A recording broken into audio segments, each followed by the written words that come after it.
Doctor Baba Saheb Ambedkar open university.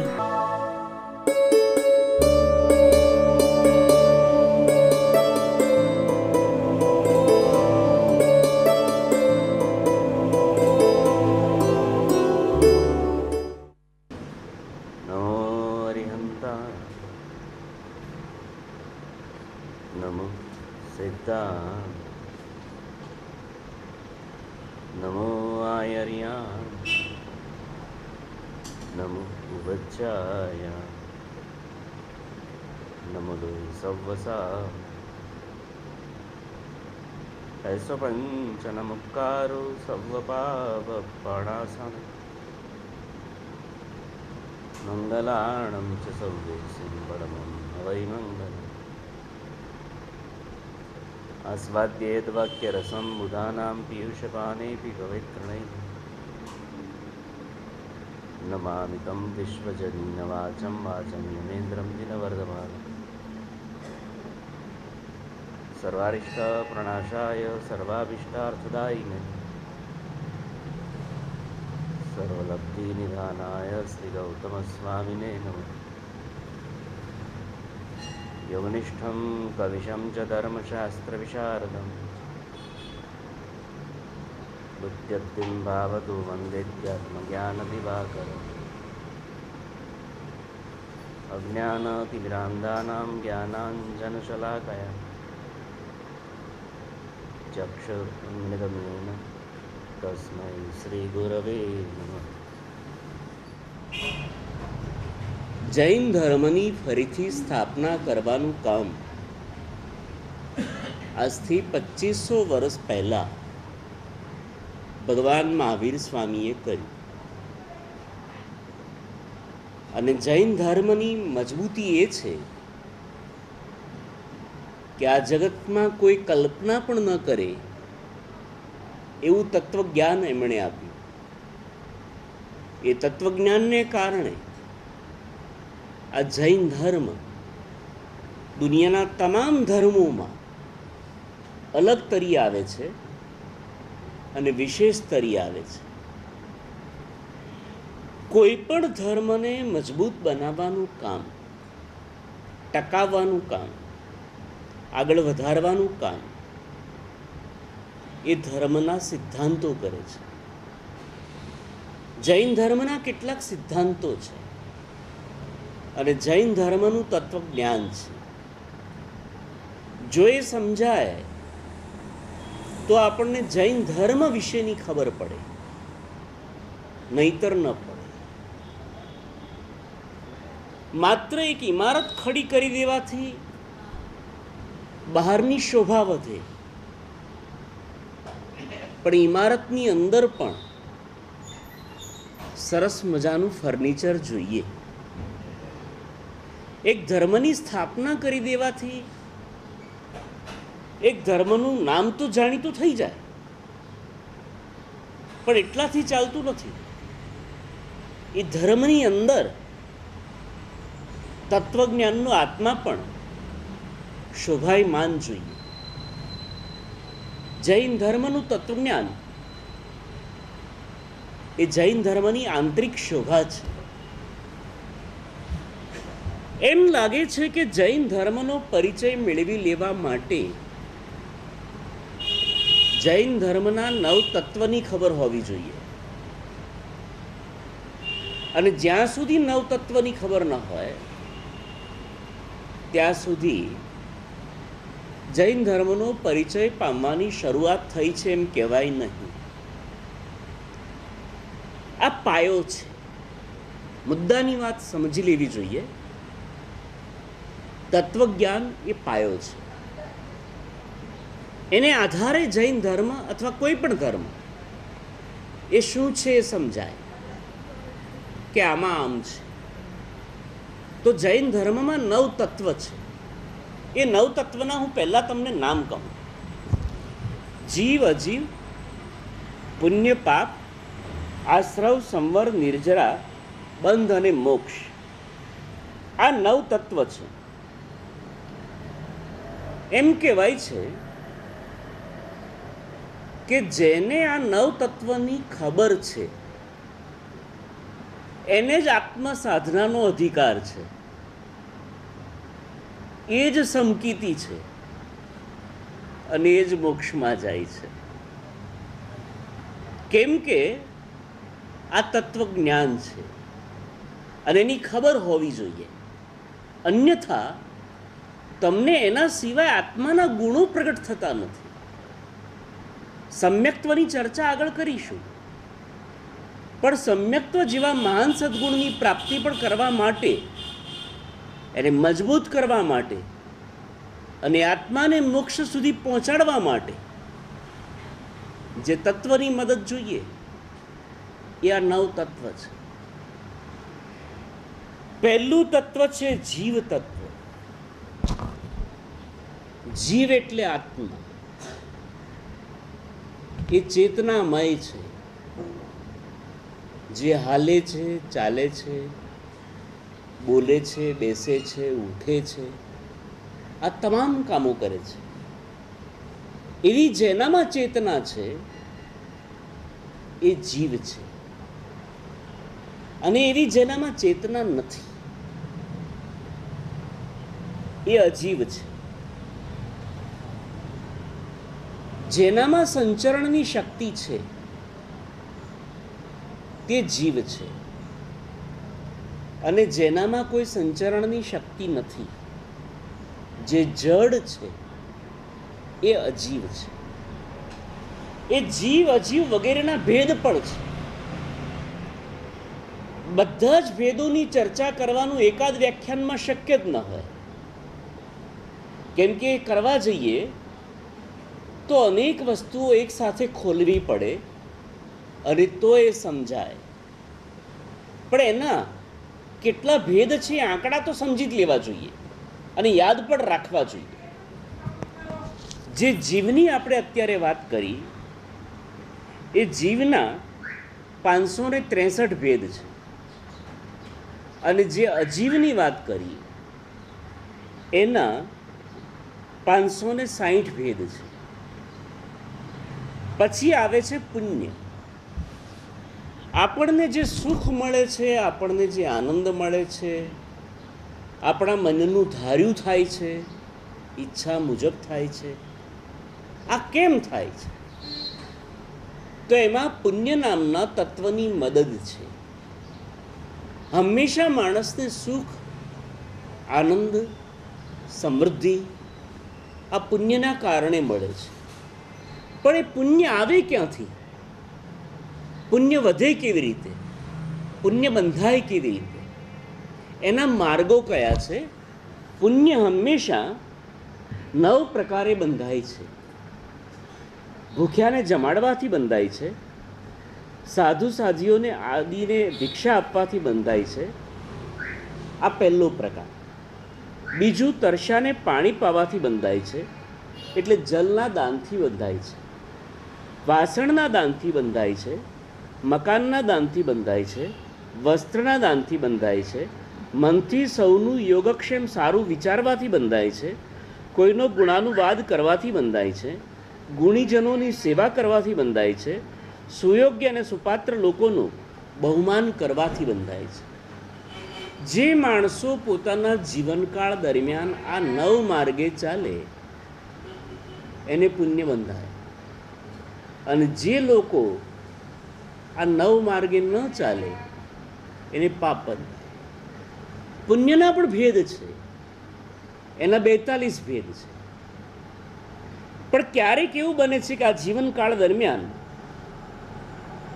આપણને સુખ મળતું નથી, આનંદ મળતો નથી. આપણા જીવનકાળ દરમિયાન વૈભવ મળતો નથી, આપણું ધાર્યું થતું નથી. આપણને એમ થાય છે કે જિંદગીમાં ડગલે ને પગલે તકલીફ આવી રહી છે. આવું થાય છે. મુસીબતો પારાવાર થાય છે, રોગ આવીને ઊભા રહે છે, તકલીફો આવીને ઊભી રહે છે. એવું નથી કે જિંદગીમાં એક મોટી ઉંમર થાય પછી જ રોગ આવે, એવું નથી. નાના બાળકને પણ રોગ આવે છે. જેની પોતાની મેડિકલની દુકાન હોય એને તાવ આવે કે ના? તો એને તાવ આવે છે. આપણે એવું જાણીએ છીએ કે જે ભગવાનનું પદ પામે છે એને પણ કષ્ટ પડે છે. તો દુનિયામાં બધાને કષ્ટ પડે છે. એ કેમ પડે છે? શાનાથી થાય છે? તો જેમ પુણ્ય નામના તત્વને કારણે સુખ મળે છે, એમ પાપ નામના તત્વને કારણે આ બધી મુશ્કેલીઓ આવે છે. અને પાપ બાંધવાના પણ પ્રકારો છે. એ 18 પ્રકારે બંધાય છે, જેને આપણે 18 પાપસ્થાનક તરીકે ઓળખીએ છીએ.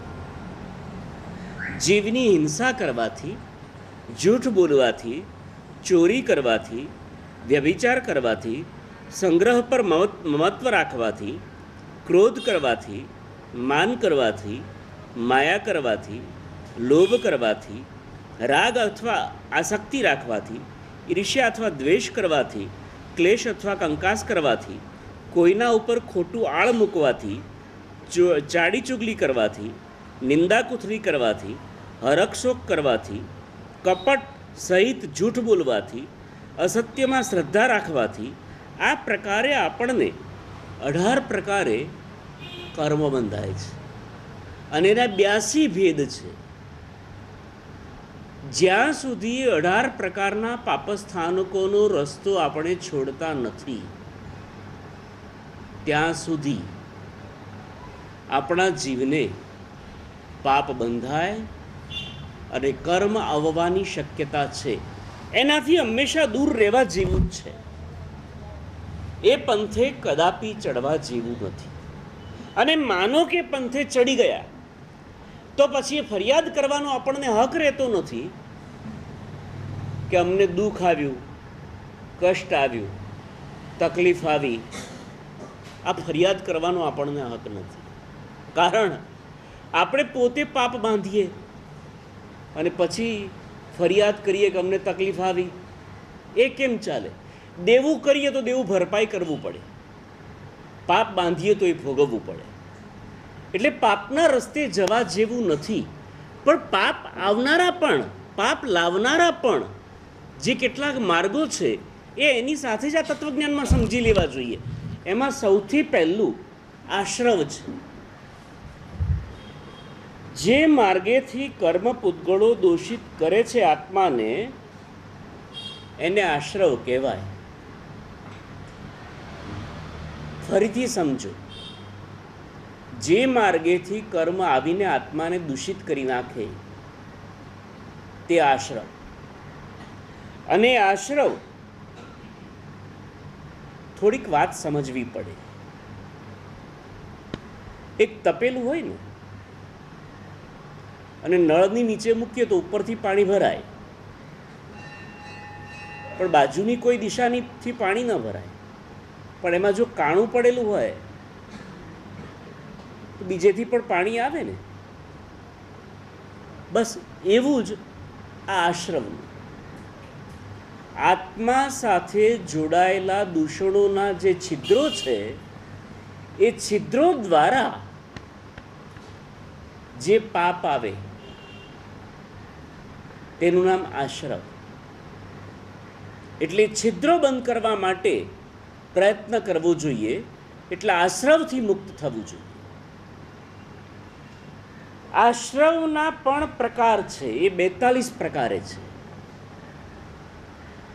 જે લોકો પોતાના આત્માની આગળ કર્મોને આવવાના આ છિદ્રો બંધ કરી દે, એ આશ્રવમાંથી મુક્ત થાય. ન સમજાયો તો હજુ પણ એક વિગત સમજો. નાળું હોય ને, નાળું, ગરનાળું, એ શું કરે?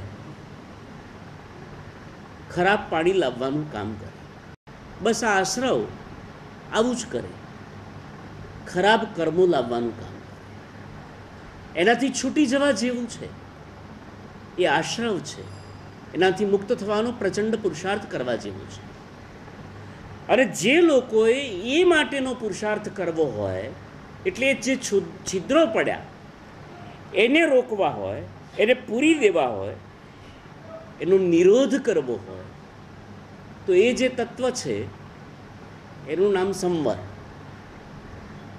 આશ્રવ એટલે છિદ્ર, અને એ છિદ્રને રોકનારું તત્વ તે સંવર. સંવર પણ 67 પ્રકારનું છે. એટલા સ્વરૂપે તમે કર્મનો આશ્રવ રોકી શકો.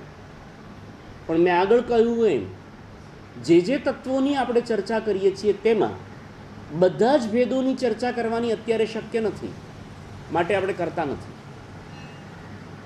એ પછી છે નિર્જરા. સંવરના આચરણથી કર્મો અટકી તો ગયા, અને આશ્રવ દ્વારા જમા થયેલા કર્મો હતા એનો એક પ્રશ્ન હવે ઊભો રહ્યો. છિદ્ર હતું ને, આ મકાનમાં અહીંયા એક છિદ્ર હતું, એને તમે બંધ કરી દીધું, એટલે સંવર દ્વારા એ બંધ થયું, આશ્રવ બંધ થયું. પણ એ પહેલા જે પાપો આવી ગયા એનું શું? એનો પણ નાશ થવો જોઈએ. અને નાશ થવા માટેનું જે કર્મ, અરે તત્વ અથવા શક્તિ, એનું નામ નિર્જરા. એ નિર્જરા એવું છે કે કર્મનો ક્ષય પણ કરી આપે અને આત્માને શુદ્ધ થવામાં મદદ કરે, એવું પવિત્ર કામ એ કરે છે. અને એ હંમેશા 12 પ્રકારે થાય છે. આ 12 પ્રકારની જે અહિંસા, આ 12 પ્રકારની જે જૈન ધર્મની આહાર સંહિતા છે, એ જો વિચાર કરીએ તો આ નિર્જરા સમજાય. એટલે કદી કે ભવિષ્યમાં અલગ પ્રવચનમાં એની પણ ચર્ચા કરીશું. નિર્જરા આવે છે, પછી બંધ આવે છે. આશ્રવ અને નિર્જરા, એક બાજુ કર્મ આવે છે તે, એ આશ્રવ, અને એક બાજુ ખપાવીએ છીએ તે, એ નિર્જરા. એ બંનેની વચ્ચે પણ એક પરિસ્થિતિ છે. કર્મો જ્યારે આવી ગયા ત્યારે એમાંના કેટલાક કર્મોને આપણે નિકાચિત બનાવી દીધા, જેને બંધ કહેવાય છે. એ જે કર્મનો બંધ પડ્યો, દાખલા તરીકે આયુષ્યના કર્મનો બંધ પડ્યો, એટલે હવે એ આયુષ્ય એટલું જ પૂરું થાય ને એટલું જ ભોગવવાનું થાય, વધારે ન થાય, ઓછું ન થાય. ઘણીવાર લોકો ફરિયાદ કરતા હોય, મારા સાહેબ આ શરીરની તકલીફથી એટલો કંટાળી ગયો છું કે હવે છૂટી જવાય તો સારું. આવું બોલાય છે, થતું નથી, કારણ પેલો બંધ પડ્યો છે. જે બંધ પડ્યો છે એનો પણ નાશ કરવાની વાત ઊભી થાય છે. આશ્રવ અને નિર્જરા, આ 2 તત્વોની વચ્ચેની સ્થિતિ, એનું નામ બંધ. આત્માની સાથે કર્મના પરમાણુ પરિવર્તન થવાની પ્રક્રિયાને બંધ તત્વ કહે છે. જેમ દૂધમાં પાણી, તલમાં તેલ, ફૂલમાં અત્તર હોય છે, તેવી રીતે આત્મા અને કર્મ બંને એક મેક થઈ જાય, એને બંધ તત્વ કહેવાય છે. એમાંથી પણ છૂટવાનું છે. અને એ કર્મના જે બંધ તત્વો છે એના 4 પ્રકાર છે. છેલ્લું અને 9મું તત્વ તે મોક્ષ. મોક્ષ એક એવી પરિસ્થિતિ છે કે જેમાં કર્મનો સંપૂર્ણ ક્ષય થયો હોય ત્યારે મોક્ષની પ્રાપ્તિ થાય, તે પહેલાં ન થાય. અને કર્મનો સંપૂર્ણ ક્ષય કરવા માટે સમ્યક દર્શન, સમ્યક જ્ઞાન, સમ્યક ચારિત્ર અને સમ્યક તપ, આ 4 પ્રકારના ઉત્કટ અને વિશુદ્ધ આચરણથી મોક્ષની પ્રાપ્તિ થાય, એ પહેલાં ન થાય. આ સમ્યક દર્શન વગેરેના સંપૂર્ણ આચરણો કરવા જોઈએ. આમાંથી એવું છે કે જીવ અને અજીવ નામનું જે તત્વ આપણે હમણાં ચર્ચ્યું, એ જ્ઞેય એટલે જાણવા યોગ્ય છે. પાપ, આશ્રવ અને બંધ, એ તત્વો ત્યાગ કરવા યોગ્ય છે. પુણ્ય, સંવર, નિર્જરા અને મોક્ષ, આ 4 તત્વો એ આચરવા યોગ્ય છે. આની જો વિશેષ માહિતી જોઈતી હોય તો 9 તત્વ અથવા તત્વાર્થ સૂત્ર વગેરે વાંચવા જોઈએ. આ તત્વજ્ઞાનની કેટલીક જે ભૂમિકા છે અને મજબૂત તત્વજ્ઞાન જૈન ધર્મનું છે એની મેં વાતો કરી. હજુ પણ કર્મની વાતો કરી શકાય એવું છે. એ પણ એક જૈન ધર્મનો મજબૂત પાયો છે, જેને આપણે ત્યાં જૈન ધર્મનું કર્મ વિજ્ઞાન કહેવું જોઈએ. એ 8 પ્રકારના કર્મ છે. જ્ઞાનાવરણીય, દર્શનાવરણીય, વેદનીય, મોહનીય, આયુ, અંતરાય, નામ અને ગોત્ર, આ 8 પ્રકારના કર્મો છે. 8 પ્રકારના કર્મોથી જ્યાં સુધી આપણો આત્મા મુક્ત થતો નથી ત્યાં સુધી ચાલતું નથી. એ બંધાય છે કેવી રીતે? એ કષાયને કારણે બંધાય છે. એ કષાયના સમયે કેવી પરિસ્થિતિ હોય છે? તો લેશ્યાઓ ખરાબ હોય છે. કષાયના પ્રકાર 4 છે અને એના નિયંત્રણના પ્રકાર 3 છે. જે લેશ્યાઓ છે તે 6 છે અને લેશ્યાઓનો જ્યાં સુધી નાશ ન થાય ત્યાં સુધી એ કર્મમાંથી મુક્તિ મળતી નથી. અને જે લોકોને કર્મમાંથી મુક્તિ મેળવવાની છે એમણે પોતાના આત્માની સાથે એક મજબૂત સદ્ગુણ કેળવવો જોઈએ, જેને આપણે ત્યાં સમ્યક દર્શન અથવા સમ્યક્ત્વ કહે છે. સમ્યક્ત્વ એટલે શું? સમ્યક્ત્વ એક આત્મ સાધનાનો પાયો છે. ભગવાન મહાવીરે કહ્યું છે કે જેમને સમ્યક સમ્યક્ત્વની પ્રાપ્તિ થઈ નથી તેને સમ્યક ચારિત્રની પણ પ્રાપ્તિ થતી નથી. કેમ કે અત્યંત વિશુદ્ધ આત્માને બનાવનારું એ પરમ પવિત્ર તત્વ છે.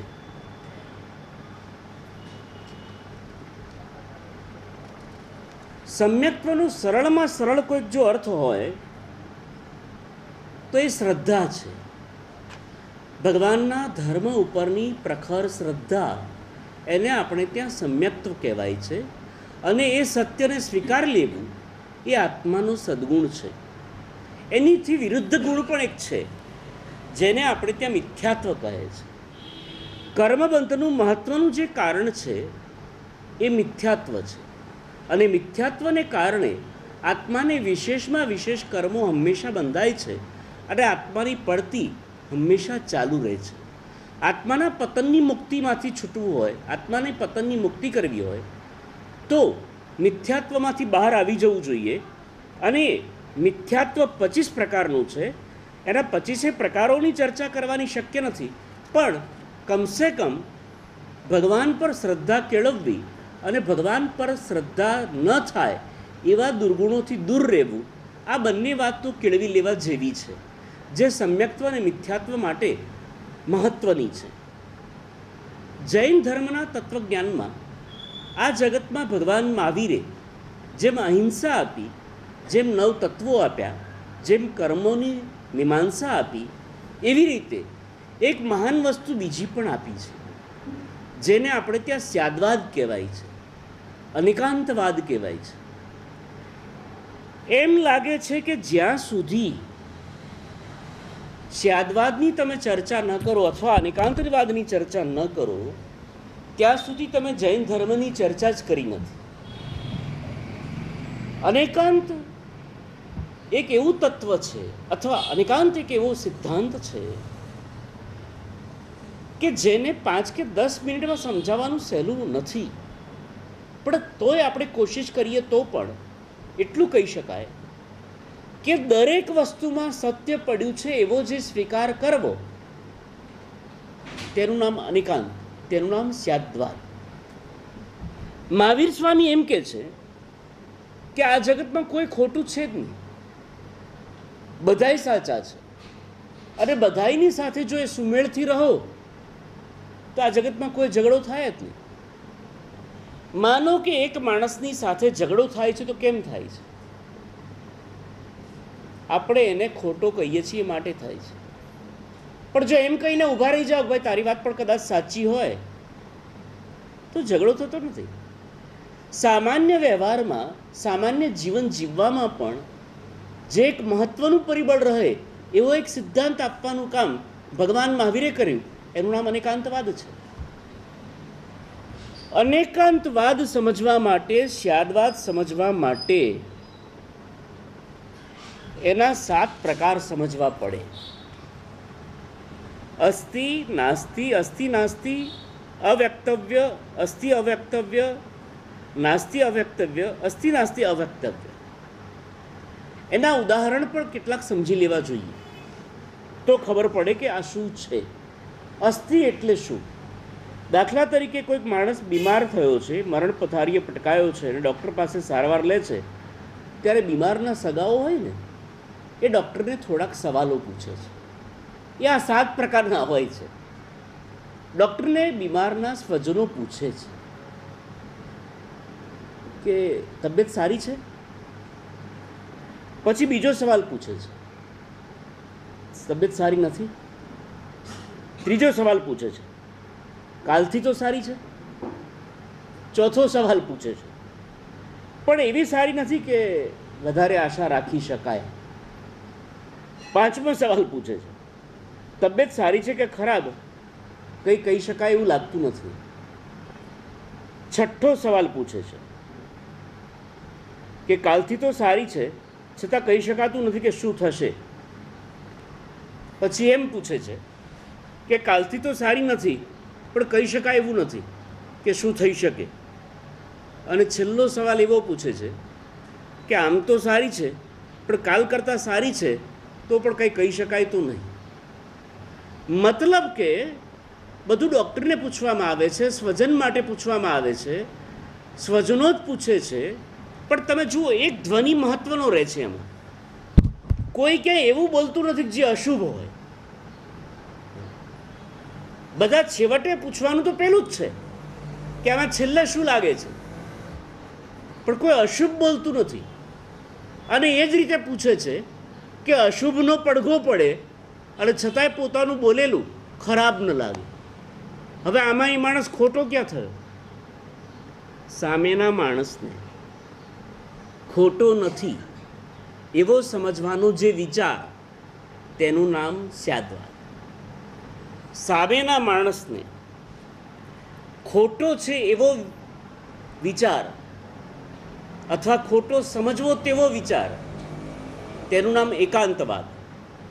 એકાંત અને અનેકાંતનો જે તફાવત કહેવામાં આવે છે તે આ છે. આવી જ રીતે નયવાદ પણ સમજી લેવો જોઈએ. એ 7 પ્રકારનો છે અને નૈવ દ્રષ્ટિએ જો ધર્મની વિચારણા કરીએ તો એ પણ આવી જ રીતે અલગ અલગ સ્વરૂપે સમજાઈ શકે એવી છે. નયવાદ એટલે ભગવાન મહાવીરે કહેલો એક વિશેષ ઉપક્રમ છે. વાદ અને વિવાદ વધારવા માટે નહીં, પણ વાદ અને વિવાદમાં પણ સંવાદ સ્થાપવાનું કામ જે ભગવાને કહ્યું તેનું નામ સ્યાદવાદ, અનેકાંતવાદ અથવા નયવાદ તરીકે ઓળખાય છે. એ 7 પ્રકાર કયા છે? એ 7 પ્રકારમાં જો નયની દ્રષ્ટિએ ધર્મની વિચારણા કરીએ તો આવી રીતે કરી શકાય. બધા જ ધર્મો ધર્મ છે, પહેલી વાત. બીજી વાત, મારા વડીલોએ જે પાળ્યો તે ધર્મ છે. ત્રીજી વાત, જેનાથી સુખ મળે તે ધર્મ છે. દરેક માણસના મનની વિચારધારા તો હોય છે ને. જે ઉપયોગ સહિત અને વૈરાગ્ય આપનાર છે તે ધર્મ છે. જે ધર્મનું મૂળ સંકિત છે તે જ ધર્મ છે. જે નવતત્વ જાણવા અને સમજવાનો ઉપદેશ આપે છે અને આચરવાના માર્ગે લઈ જાય છે તે ધર્મ છે. અને છેલ્લી વાત, જે કર્મનો ક્ષય કરાવી આપે છે તે ધર્મ છે. મહાવીર સ્વામી એમ કહે છે, આ બધું બોલનારા બધા નીકળ્યા, પણ આમાં આપણે ક્યાંય કોઈને ખોટો ના માનીએ, સાચો માનીએ, એનું નામ નયવાદ છે. અને છેલ્લે પાછો લાવવાને છે તો એના મૂળ પંથ ઉપર જ એ કાર્ય તો કરવાનું જ છે. અને એ કાર્ય કરવાનો જે માર્ગ છે એનું નામ જૈન ધર્મ છે. આવી જ રીતે જેમ સ્યાદવાદ છે, જેમ નયવાદ છે, એમ પ્રમાણ પણ કહેવાય છે. એ પ્રમાણ પણ 4 પ્રકારના છે. એવી રીતે નિક્ષેપ પણ છે. એ નિક્ષેપ પણ 4 પ્રકારના છે. એવી રીતે સમવાય પણ છે. એ પણ 5 પ્રકારના છે. આ બધું જૈન ધર્મનું તત્વજ્ઞાન છે. મૂળ વાતથી સમજવી જોઈએ. જો આ જૈન ધર્મનો આખો ભાગ સમજવો હોય તો જે મેં અત્યારે કહ્યું તે સમ્યક્ત્વ, કર્મ, સ્યાદવાદ, પ્રમાણ, નય અને નિક્ષેપ, સમવાય આ બધું જ બરાબર સમજી લેવા કોશિશ કરવી જોઈએ. અત્યારે આપણે જે વ્યાખ્યાનો કરીએ છીએ ને, એક સામાન્ય વ્યાખ્યાન છે ને સામાન્ય વિગતોની ચર્ચાઓ છે. એમાં કોઈ વિશિષ્ટ ચર્ચા આપણે કરતા નથી, કેમ કે સમય પણ નથી. વળી જે લોકોને માટે આ સ્પેશિયલ વ્યાખ્યાનની યોજના થઈ એ લોકો પણ આ ધર્મની વિશેષ વાતો જાણતા નથી. એટલે જેટલું અહીંયા આપણે કહીએ છીએ એ સામાન્ય સ્વરૂપે એમને પ્રાથમિક ભૂમિકા તરીકે જ કામ લાગવાનું છે. વિશેષ જ્યારે અભ્યાસના પંથે ચડશે ત્યારે તો એ ધર્મગ્રંથો વાંચવાના છે અને ઘણું બધું આગળ વિકસવાના છે.